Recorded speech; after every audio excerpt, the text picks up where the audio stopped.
ഇന്നൊരു ഇന്നൊരു ഇന്ന് ഞാൻ ആദ്യമായി കഴിച്ചത് ഇതിന്റെ പേര് ഇലയപ്പൂ എന്ന് പറയും.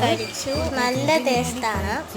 അതിനുശേഷം ഞാൻ ഒരു ബിസ്ക്കറ്റ് കഴിച്ചു. ബിസ്ക്കറ്റ് കൊള്ളായിരുന്നു. ബിസ്ക്കറ്റ് കഴിച്ചതിന് ശേഷം ഞാൻ പപ്സാണ് കഴിച്ചത്. പപ്സിന് നല്ല ടേസ്റ്റാണ്. ചൂട് ബസ്സായിരുന്നു. ഉച്ചയൊക്കെ ആയി അന്നേരം കാപ്പിയും കുടിച്ച്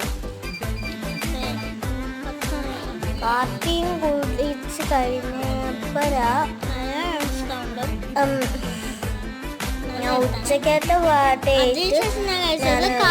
നാളെ വീഡിയോ എടുത്തു. പക്ഷേ യൂട്യൂബിൽ ഇടാൻ മറന്നുപോയി. അതുകൊണ്ട് ഞാൻ നാളെ യൂട്യൂബിൽ ഇടാം.